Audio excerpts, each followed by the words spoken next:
On September the 1st, 1939, the first day of the war in Europe, President Franklin Roosevelt issued an urgent appeal. He called on all combatants to, under no circumstances, undertake the bombardment from the air of civilian populations.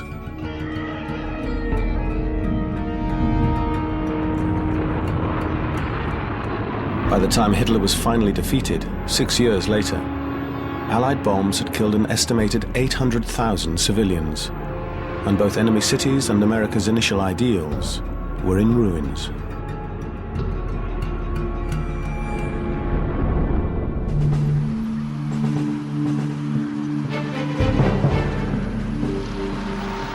The United States 8th Air Force arrived in Britain with confidence high.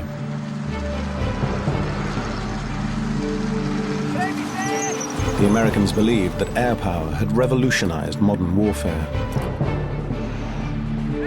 and that their new heavy bomber fleet, flown by well-trained American crews, would prove decisive against the thus far unstoppable Nazis.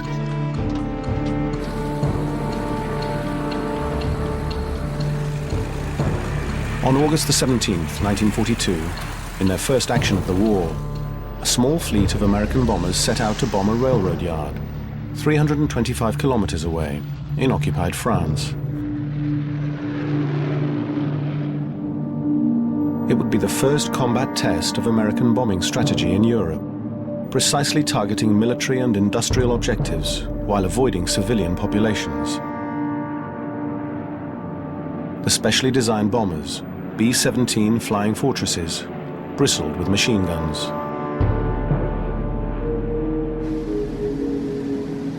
The Americans flew in daylight, despite the risks, to enable the bombardiers with state-of-the-art sights to aim with unprecedented precision. The rail yard was severely damaged.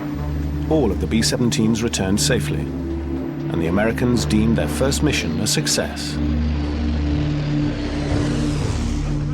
Today is the first time the American heavy bombers have been in action in this theater, manned by American crews and American squadrons. General Carl Spaatz, a pilot since the First World War, was commander of all American air forces in Britain. Between the wars, he'd helped develop the theory of precision bombing. General Aker, commanding the Bomber Command, led this flight. General Ira Aker was charged with putting the theory into practice, convinced that his bombing campaign would bring a belligerent Germany to its knees. The Americans had developed a theory in the 1930s that was all about finding specific cogs, specific nodes in the enemy war economy, and taking those out, eliminating those, and thereby dismantling the entire enemy war economy. Precision bombing doctrine was fervently believed by most leaders and most airmen. They really thought what they were doing was the best way to go about fighting a war. After the first U.S. mission, American reporters attending General Aker's briefing trumpeted a great success. But their British allies did not think much of the American bombers or the American strategy. British are looking at this with a rather jaded eye because they're thinking, first of all, this is a tiny effort. Second of all, you're doing things that we tried and couldn't do. You're going to make a lot of the same mistakes we made. Like Roosevelt, British Prime Minister Winston Churchill had once regarded civilian targets as off-limits and advocated precision bombing. Churchill was on record repeatedly between the wars as saying that he believed that the Air Force, which concentrated strictly on attacking military objectives and did not attack civilians, would be the side that not only deserved to prevail, but would prevail when war came. In the early days of the war, Germans bombed civilians in Warsaw and in Rotterdam. Then in 1940, they hit Britain. When some German bombers fly off course at night in late August of 1940 and attack a portion of London, Churchill takes this as an opportunity to respond in kind against Berlin. Hitler is so upset by that he then responds by attacking London. It moves the war into a new phase. It moves the war into bombing of cities, attacks on civilians. The strategic intention of the attack on London was to destroy military installations in the harbor. But if you read the commentaries which Joseph Goebbels wrote into his diary, he didn't write the bombs went astray into the civilians. No.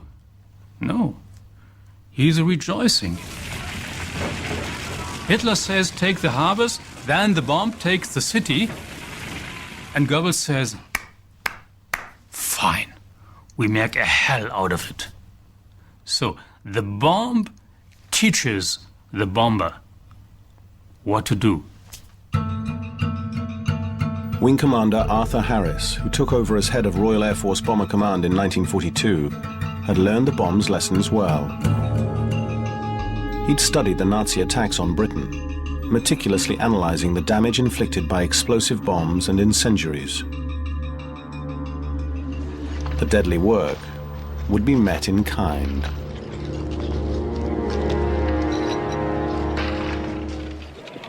The RAF had initially tried bombing German military targets by day, until unsustainable losses and poor results compelled them to change. The way to inflict maximum harm on the enemy, Harris now insisted, was to bomb hard-to-miss German cities under cover of darkness. The Americans emphatically disagreed. There was a fervent sense among most Air Force leaders that this was not the way to go. It was bombing cities was inefficient. It was the wrong use of your air assets.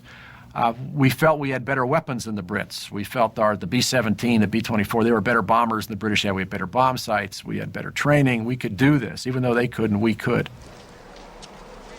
Allied leaders meeting in January 1943 opted to combine the American and British strategies. Harris and Aker were ordered to coordinate a round-the-clock bomber offensive to undermine the morale of the German people to a point where their capacity for armed resistance is fatally weakened. The British would focus on bombing cities at night.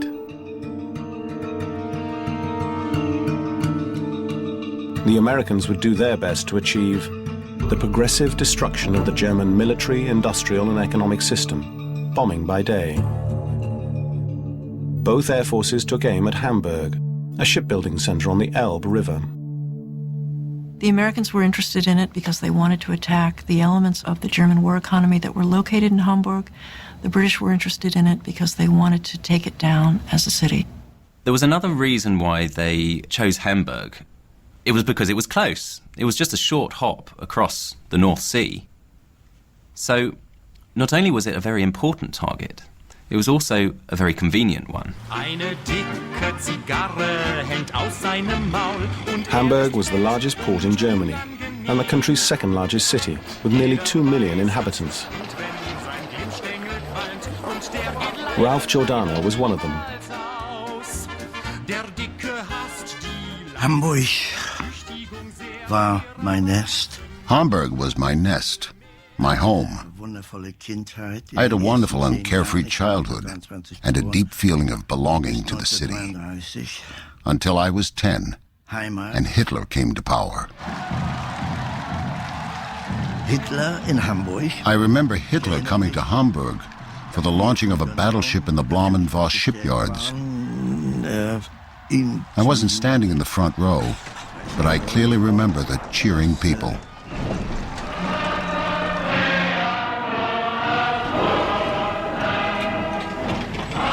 The same shipyard was turning out submarines that were wreaking havoc on Allied shipping in the Atlantic. And important manufacturing centers for the German aircraft industry were close by. Hamburg was exceptionally well defended. Air raid shelters, some in massively armored concrete towers, provided protection for nearly 250,000 people. Heavy flak guns on top could fire shells 6 kilometers into the air. Outside the city, interceptor bases were scattered along the North Sea, with Messerschmitt 109 fighters on constant alert.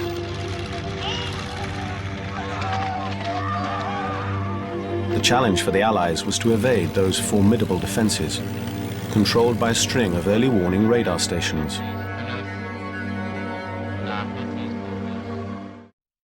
On Saturday, July the 24th, 792 RAF bombers prepared for a night attack on Hamburg. Each plane was loaded with tons of high explosives and incendiary bombs. It was the first of a series of attacks that would continue for more than a week, codenamed Operation Gomorrah. It was a hugely complicated operation getting all these 700 or 800 bombers into the sky without causing any collisions. They would take off one by one from each of the airfields which lined the coast of Britain. Gradually, they would assemble over the North Sea into a very long bomber stream. Tonight, for the first time, they were using a brand new secret weapon. The flight engineer would shovel out these silver foil strips. Each would show up on the German radar as a single blip. And the German defenses were completely negated.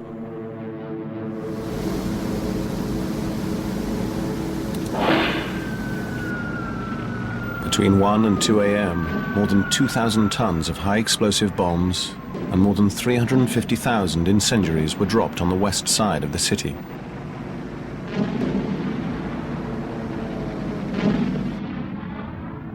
Ralph Giordano was in a shelter below. The people seemed paralyzed.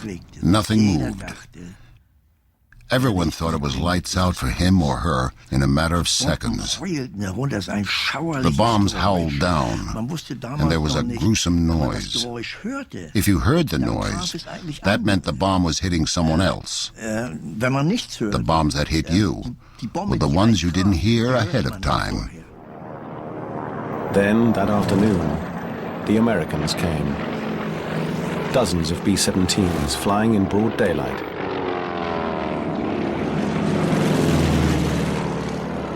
Once airborne, the fleet assembled into box formations to defend themselves against enemy fighters. Harry Crosby, just out of college in Iowa, was a lead navigator.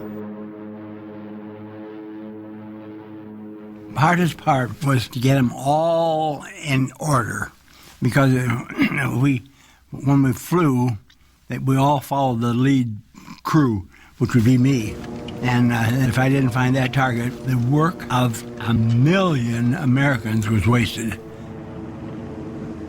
The Americans had a much more difficult job to do than the British did. Firstly, they weren't bombing under cover of darkness, and they didn't have the benefits of this new radar jamming device. So as soon as they approached German airspace, the German fighters were on them in a trice. The Nazi fighters did their share of damage, then peeled off as the bombers approached the city. Now the Americans faced an even more fearsome threat. The giant flak guns firing at them from below. When people were shooting at you, you should be able to dodge, but you couldn't do anything. You just had to go screwed on in.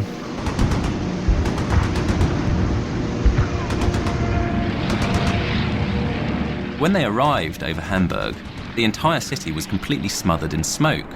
They couldn't see anything, let alone their targets. Then, almost by a miracle, a gap appeared. And there they could see the Blommenvoss shipyards.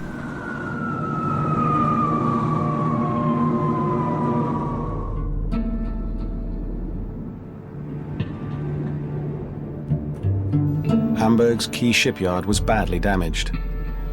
along with an aircraft engine factory and a power station. Military targets, rendered all but useless by American precision bombing.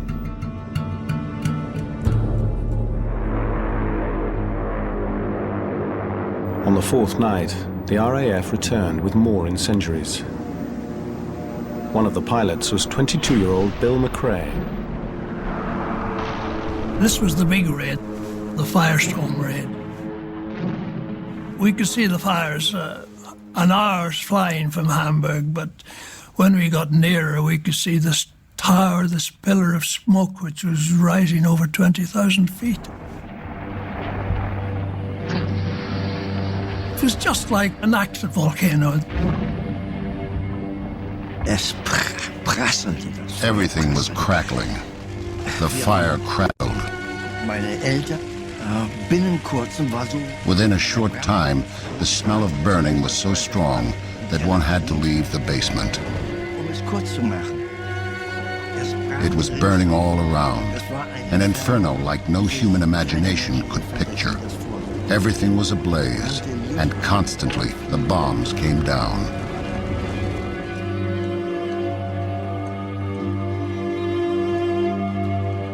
Ich habe unzählige Tote gesehen. Und I saw countless dead, burned people. People had been burned and baked together, like a piece of bread.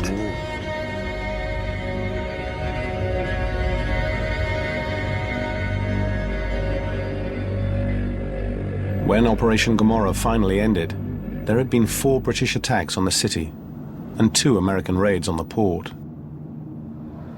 45,000 people were killed. More than half of the city was destroyed.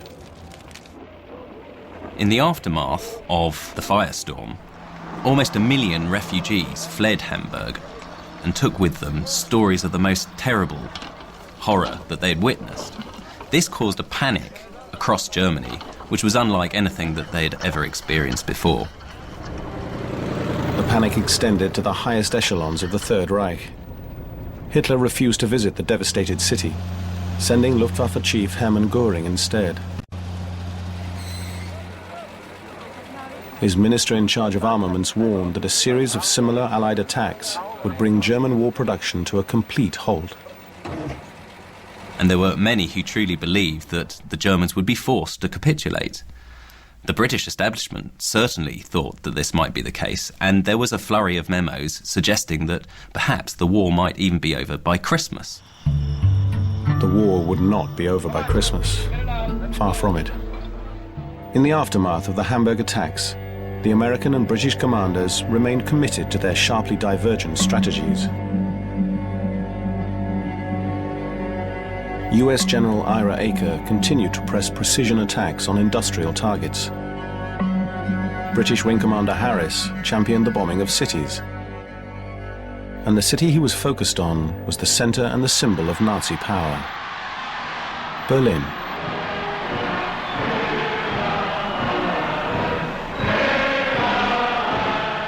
Berlin was almost Harris's nemesis. He allowed himself to become obsessed with it. He convinced himself that if he got 4,000 Lancaster sorties to Berlin, he could bring Germany to defeat, to surrender, by April 1st, 1944. He gave an explicit date. He said in another memorandum that attacking Berlin might cost Bomber Command 400 or 500. Over 5 months, the head of Bomber Command sent his planes on 19 mass attacks on the Nazi capital. As many as 800 bombers on a single mission, nearly 11,000 bombing sorties.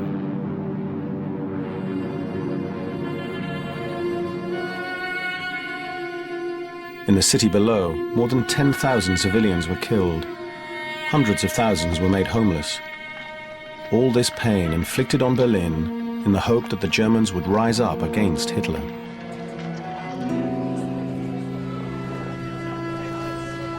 Despite the incessant bombing, the Nazis' hold on Berlin remained firm. But the RAF took tremendous punishment.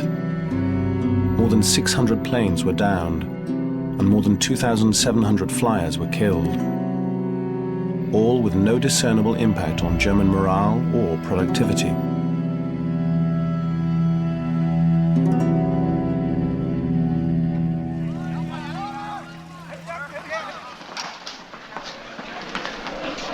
In the midst of Harris's city bombing campaign, the American airmen had been preparing for an important test of their own strategy.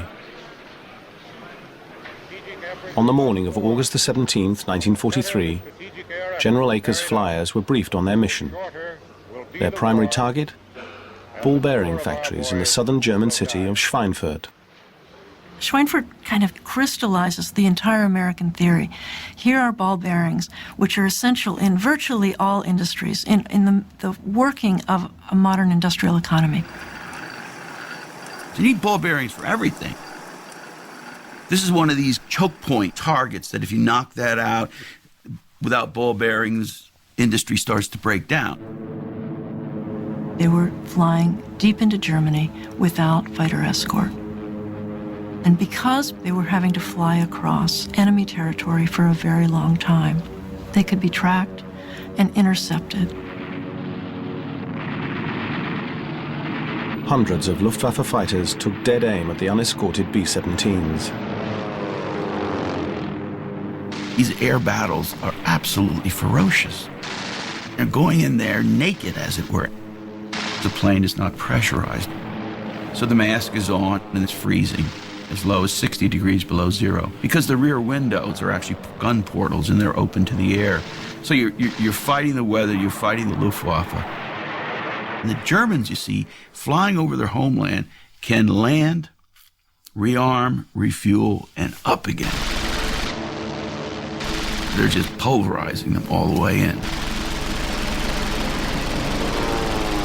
The crews that made it through the fighters were still at great risk. To bomb with precision, they had to approach the target flying straight and level through dense flag. They could not take evasive action until their payload was dropped.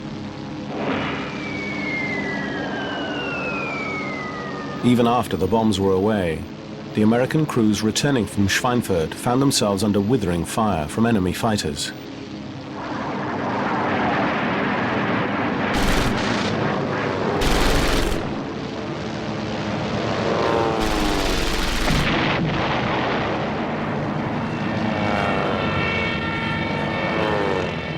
And it's a catastrophe.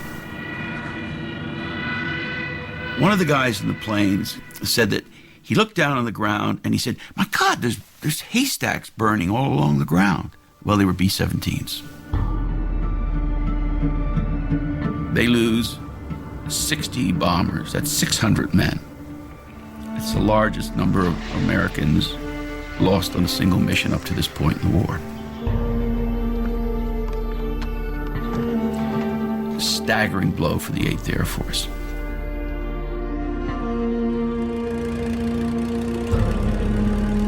Despite the losses, Eaker sent his men on the same dangerous mission 2 months later.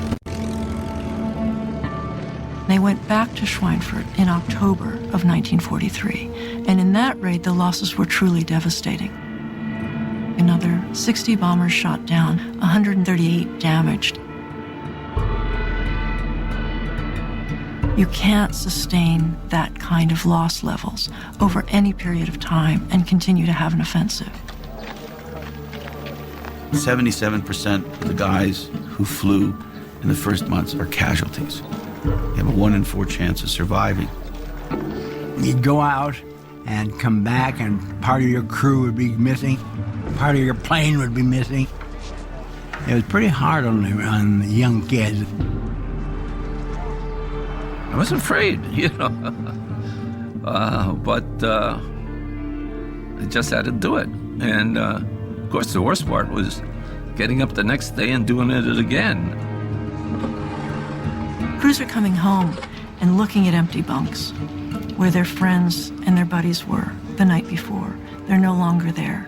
Maybe they're alive in a prison camp somewhere, or maybe they're dead, but they're not there any longer. The guys start to feel they're guinea pigs in an experiment that's not working. no Air Force can survive 20% casualties in every mission. There's a growing sense of gloom and doom that they're not going to be able to win the war with this air weapon.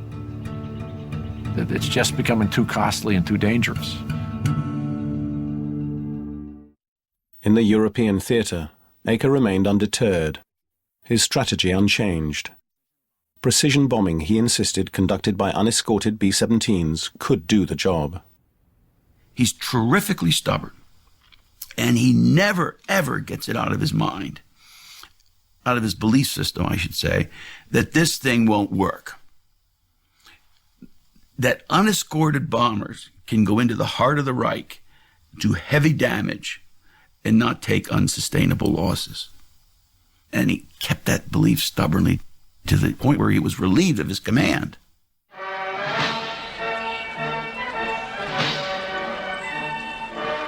In January 1944, Aker is replaced by a legendary airman, Brigadier General Jimmy Doolittle. General Spots, distinguished guests, the strategic effort must go on, and the better the strategic air effort is carried out, the shorter will be the war, and the fewer of our boys will die. Jimmy Doolittle is the charismatic combat leader, the first guy to bomb Tokyo, the first guy he bombs Rome, he bombs Berlin. I mean, he has his own fighter plane. He flies around in the skies over the 8th Air Force. And he's a larger-than-life figure. Doolittle's arsenal included an agile, new, long-range fighter, the P-51 Mustang. Now, for the first time, the bombers could be protected deep into Germany and back. The Mustangs would prove crucial as Doolittle's forces prepared the skies for the anticipated Allied land invasion, scheduled for spring. D-Day. The foremost concern of the Allied commanders in advance of D-Day was to ensure that they possessed absolute air superiority over northwest France. And in order to achieve that, they set out to attack Germany's aircraft factories, for the first time escorted by the Mustang long-range fighter. The strategy now is draw up the Luftwaffe by hitting things like aircraft factories that Hitler has to defend. He sends his force up, and the Mustangs massacre them. In addition, when you return from missions, you can drop off and fly low and strafe German airfields, destroying German aircraft on the ground. For the Americans, the result was a dramatic change from the disasters at Schweinfurt. The 8th Air Force destroyed dozens of enemy planes in March 1944.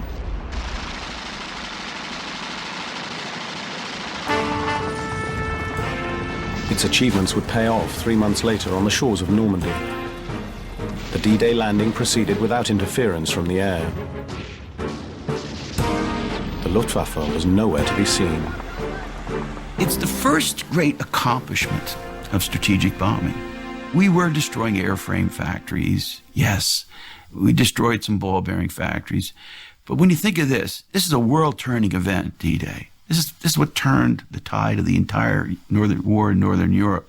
And it wasn't possible without what the 8th Air Force had done. For Allied commanders, it was a crucial time. With the right strategy, the end of the war in Europe could be within reach. There was a lot of excitement about the fact that Germany might be at the precipice. Germany might be on the brink of collapse. And so ideas were developed for a major attack on the city of Berlin to shock the Germans into surrender. In the summer of 1944, the British proposed Operation Thunderclap, the total devastation of the center of Berlin. Thunderclap looks distasteful to a number of the American air commanders because it looks like terror bombing. It looks like bombing for shock effect. In a letter to the Allied Supreme Commander, General Dwight D. Eisenhower, Spaatz expressed his objections. The US bombing policy, as you know, has been directed against precision military objectives and not morale. "I am opposed to this operation as now planned." The plan was tabled, and disagreement between the Allies rendered moot. But Eisenhower made it clear that the American Air Force should still be prepared to take part in anything that gives real promise of ending the war quickly.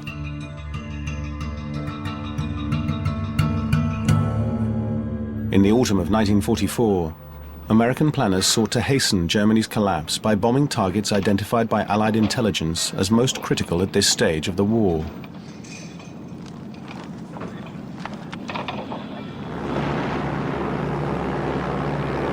To deprive the Nazi war machine of its lifeblood, American bombers zeroed in on the synthetic oil facilities spread across the countryside.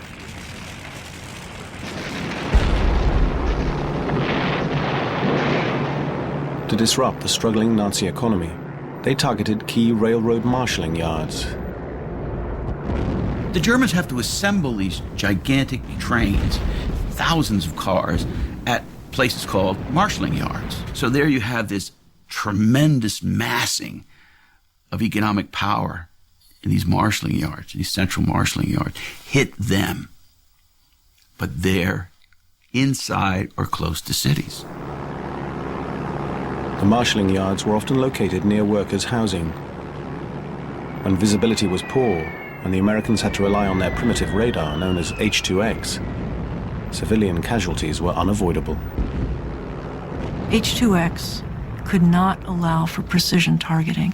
It could allow for finding an area and bombing an area, but that's about it. You only have a hunch as to where the target is.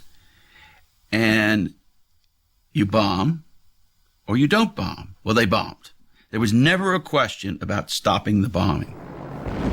It becomes a moral issue because if you continue to bomb like that, you are hitting an awful lot of civilian targets, homes, and there's a lot of collateral damage.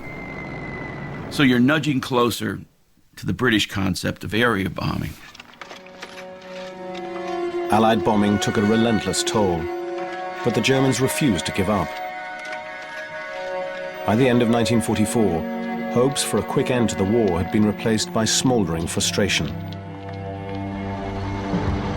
Nazi resistance had kept Allied troops from crossing into Germany. The Russians remained mired in Nazi-occupied Poland. Even a badly depleted German army remained a formidable foe.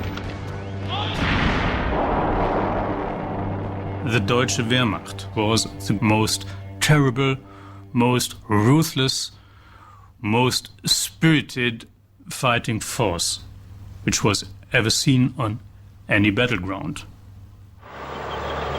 The Wehrmacht had launched a massive and unexpected counter-offensive, the Battle of the Bulge, which cost more American lives than any other battle of the war. They had launched their own aerial terror weapons, the V-1 and V-2 rockets, raining destruction down on London.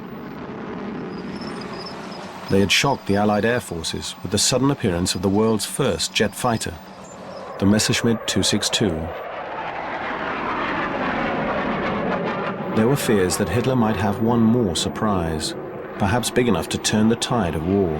There's a great deal of pessimism that starts to enter in to Allied High Command. And they start to think that the war may drag on well into the summer and into the autumn of 1945. And this is a very frightening scenario. The focus has to be Japan. We've got to finish off the Germans.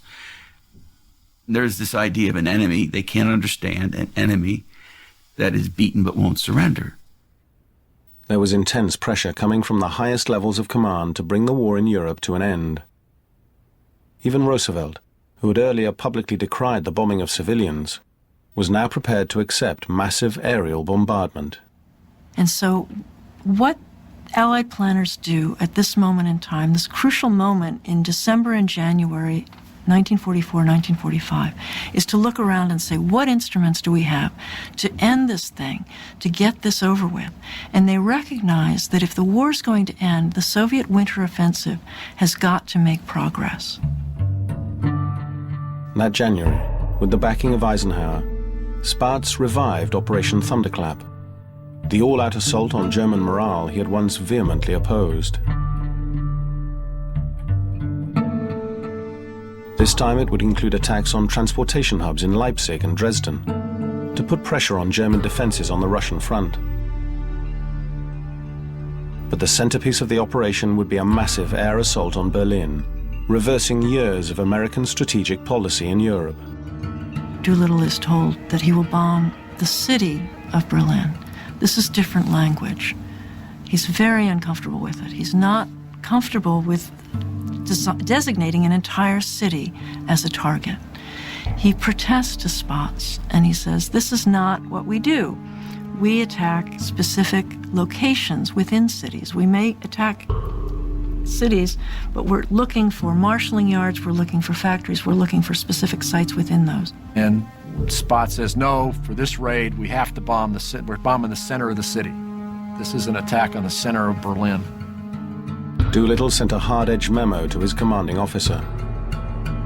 The Berlin attack, he told Spaatz, would violate the basic American principle of precision bombing of targets of strictly military significance.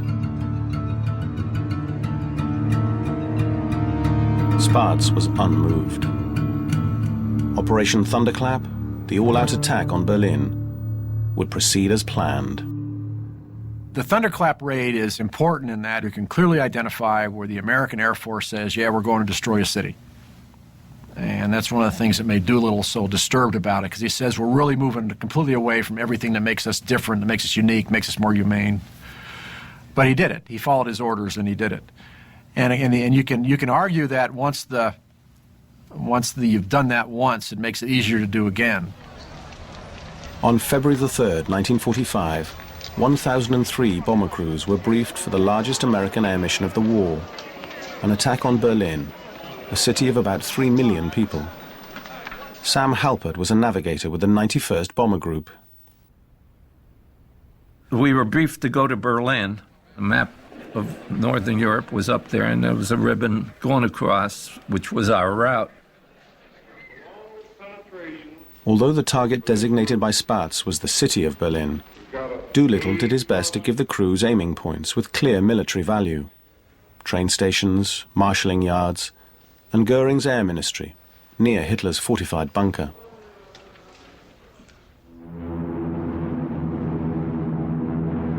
The bombers and their escorts headed east. By then, the Luftwaffe had been pretty well beat up, but they still had quite a bit of planes in force. As a matter of fact, they started sending up jet planes against us. After several hours flying time, the squadrons approached their target.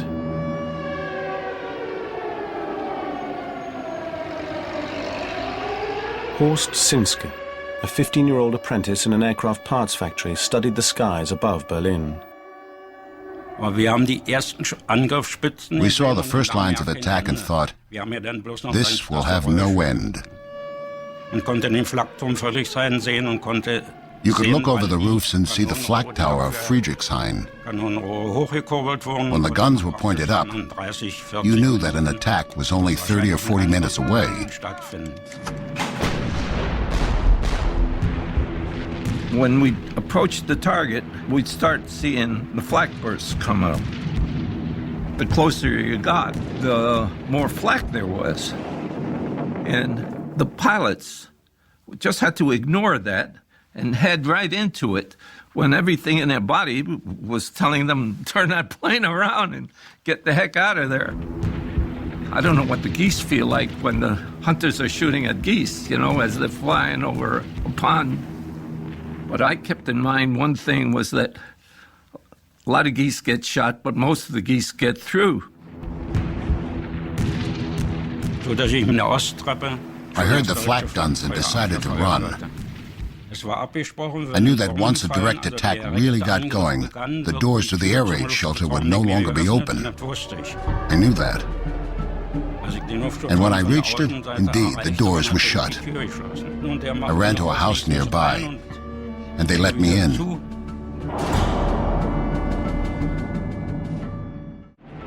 "21 heavy bombers were shot down over Berlin that day. But but it was only a small fraction of the massive American fleet raining down devastation from above. A high explosive bomb hit directly outside. The room was buried under a meter of rubble. On top was a child's change purse and a little piece of cloth, and we thought that someone must have been buried. But we found no one.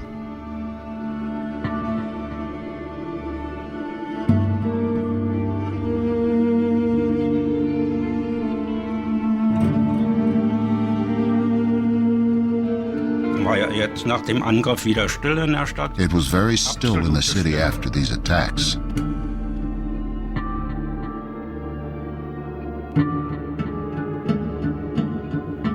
The concentration camp inmates took the dead away. These people brought the corpses out quickly, and they threw them on the ruins. And the mountain got higher and higher. In the end, it was 2 meters high. They were just thrown onto it. The February the 3rd raid killed approximately 3,000 civilians. 120,000 Germans lost their homes. But for some historians, this attack on Berlin would have significance far beyond casualty numbers.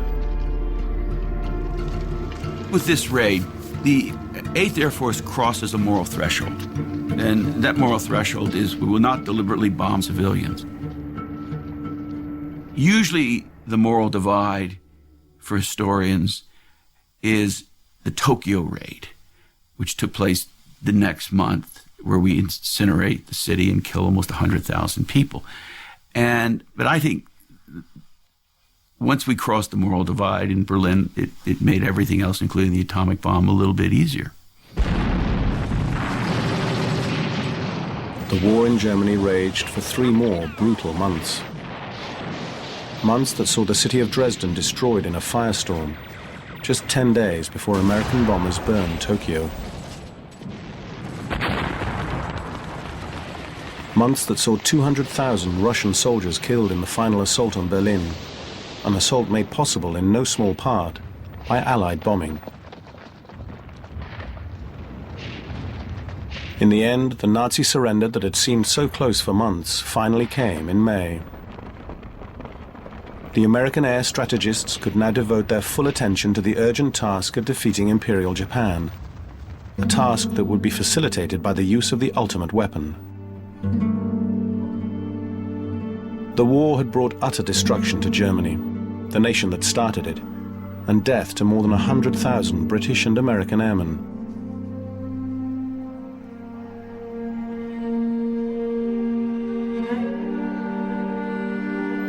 An estimated 800,000 German civilians were killed by Allied bombing, adding to the more than 20 million civilian deaths in Europe as a result of the war.